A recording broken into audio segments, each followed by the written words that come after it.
C'est le bon moment parce que la préoccupation durable est un petit peu au cœur de toutes les problématiques urbaines aujourd'hui, donc effectivement c'est une chance.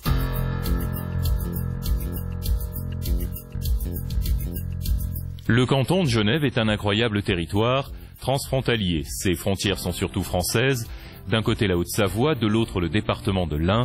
Seul canton suisse limitrophe au canton de Genève, le canton de Vaud. Sa situation géographique plutôt singulière n'empêche pas Genève d'être la capitale d'une région tout entière. Parmi les projets en cours de développement, le CEVA, un tronçon ferroviaire. Ce projet d'avenir est aujourd'hui l'épine dorsale d'un véritable RER franco-valdo-genevois capable de fédérer deux réseaux français et suisses. Pour nous, ce projet, c'est vraiment la somme de deux réseaux qui permettra aux gens de se rendre de Coppet et Genève jusqu'en Haute-Savoie, dans la vallée de l'Arve, dans le Chablais et jusqu'à Annecy. À l'horizon 2020, plus d'1 million d'habitants se déplacera dans ce bassin transfrontalier, déjà très saturé aux heures de pointe. CEVA entend donner un nouveau souffle au ferroviaire pour faire du train bien plus qu'une alternative à la voiture.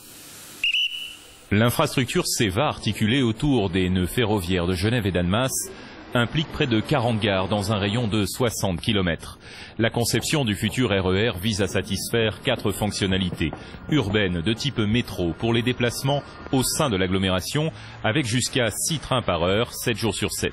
Périurbaine pour le trafic frontalier de Vaud et de France voisine, interrégionale pour les déplacements rapides d'un centre à l'autre et internationale avec une interconnexion entre les réseaux TGV, TER et grandes lignes, CFF et SNCF. Actuellement, je mets une cinquantaine de minutes pour me rendre dans mon travail.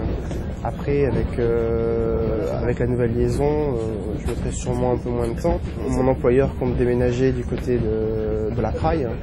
Et là, effectivement, vu qu'il y aura une nouvelle station à proximité, ça me permettra de mettre beaucoup moins de temps qu'actuellement. CEVA n'est pas qu'un simple projet de mobilité, c'est aussi un projet d'aménagement. Les nouvelles gares seront associées à des projets immobiliers combinant logements, locaux commerciaux mais aussi écoles et centres culturels. À Champel, une chaussée roulante reliera directement la station aux hôpitaux universitaires. La ligne entre les Eaux-Vives et la frontière sera doublée et enterrée en tranchées couvertes, permettant la création d'une voie de mobilité douce en surface. Les 2 tiers de CEVA seront ainsi souterrains.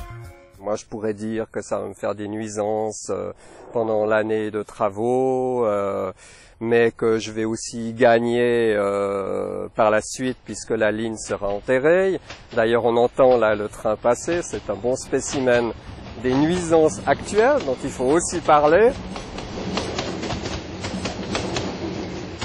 Si on a un point de vue un petit peu global, eh ben, c'est une très bonne chose pour Genève, pour sa vie économique.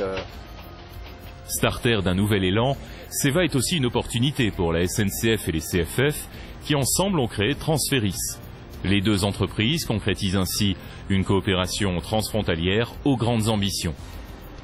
Le projet CEVA est avant tout pensé pour accompagner le développement économique, social et environnemental de Genève et de toute la région.